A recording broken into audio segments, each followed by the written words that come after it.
I do know at least that whenever I've tried to make a first move, I get very nervous because I have difficulty reading someone's body language and cues.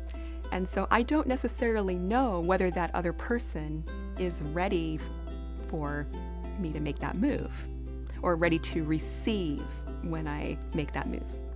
And so I get really nervous. I have done that before in the past, and it doesn't end up turning the way that I try to rehearse it in my head, but it's definitely sometimes it's received. It was in some cases it was received positively, and in other cases it was not necessarily received very positively. I'd say it's 5 to 10 times harder for somebody with autism than a neurotypical person to make that first move. And there are multiple types of body cues to look for when a girl or a guy is expecting romance of some kind at the end of the date. And there are also some body language and cues that indicate that this is not on their mind at all, and if you did make a move, it'd be totally awkward. So there are things such as how their lips are parted, if they're playing with their hair, are they tilting their head with a smiling face at you? Are they trying to make more time for you? Are they interested in what you have to say? Those are good signs. If they say they're busy or they have to go, they're putting more space between you. Those are signs that would tell the person, especially with autism, this is not the time to try to hug or kiss somebody. Maybe it should wait, or maybe somebody else. Typically, when someone tries to make a move on me, I don't quite realize it until just at the last second.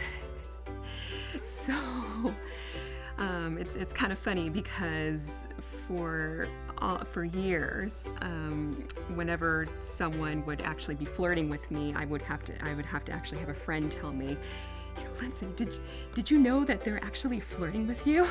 And I would go, what are you talking about? I thought they're just being really friendly. So I have a difficulty really picking those things up. I have learned as I've grown throughout my life experiences how to pick that up a little bit better, but it's still kind of a fuzzy area for me. So whether it's giving or receiving, it's tough because I also have anxiety when it comes to, well, is that person going to like the way I kiss them or hold their hand? Infatuation comes before being in love, and it's easy for me to get infatuated with certain people. But once I get to know them just a little bit better, sometimes in terms of weeks or a month or two, I can start falling into love. And that goes from what I call having a crush on somebody, or in my case, gamma waves, to going from being in love to true love, which is delta waves. And when you are in the gamma waves portion or have a big crush, it's on your mind all the time. But after a month or two, that kind of matures into a more delta wave-like phenomenon, and that's where it becomes more true love. But with Lindsey, I felt like I was truly in love with her pretty quick from the beginning, maybe a couple months or so. Once I saw her the second time in Blacksburg for another conference we did, at that point I was really into her, and I knew it was going to last a long time. And that's where I could say I fell in love. So can you share a story about a particular date that went exceedingly well? What worked about that date? I wish I could. Skip? I really don't. I seriously don't have No problem. I don't think I've ever had a date that went exceedingly well. Sad to say. No, I think that's probably a more common experience. Yeah, it kind of sucks. In the very beginning, don't get your hopes up too high, because oftentimes it won't work out. There'll be many times where it does not work out, but there'll be those few times it does, and those are the times that are really special. Don't feel like you have to totally decipher the social world. You're not, even though society expects us to have a social antenna to pick up on unspoken, unwritten social rules, there'll be times where in the dating world, it'd be hard to focus on those things. So just try to be who you are and to have some realistic expectations.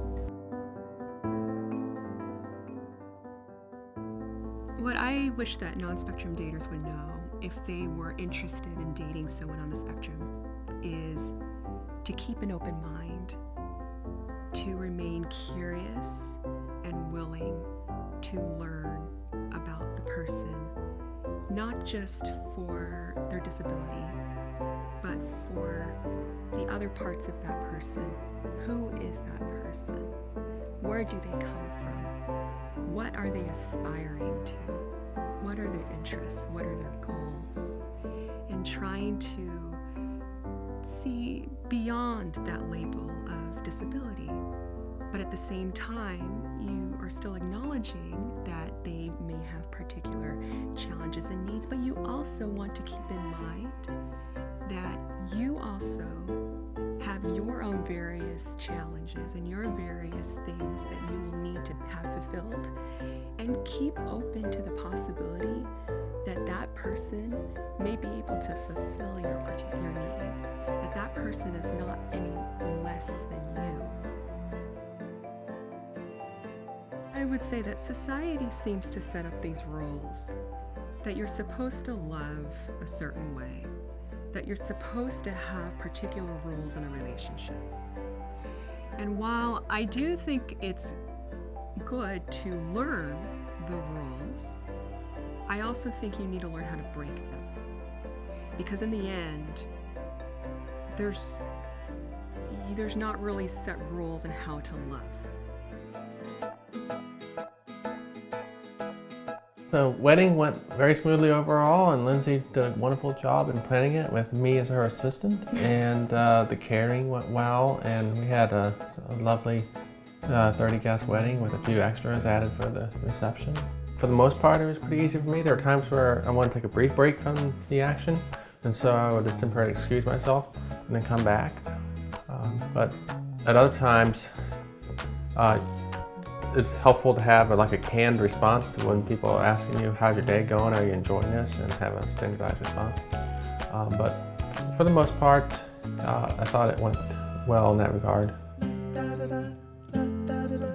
I strategically tried to place an adequate amount of time before the wedding ceremony began, where I just had the hotel room, my own hotel room to myself. So trying to schedule in those times when I could kind of have my solitude was a way that I was able to cope with the day, as well as just only inviting people that we knew very, very well and were very close with and being very comfortable around.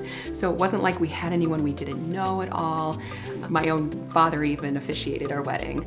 So trying to kind of make it so it was not, having to worry about interacting with too many people that we were not very familiar with.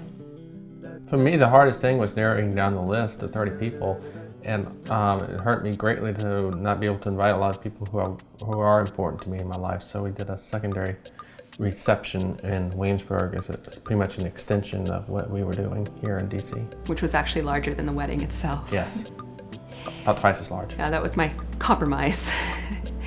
And Lindsay was a little nervous, especially at the end of both events, when you're around a lot of people that you have to feel like you have to socialize with. Sometimes it can be a little difficult, even for me sometimes, but especially for Lindsay, sometimes she just needs a break from it. It was very difficult for me. Yeah. But I was willing to do it for him. She survived. I survived to tell the tale.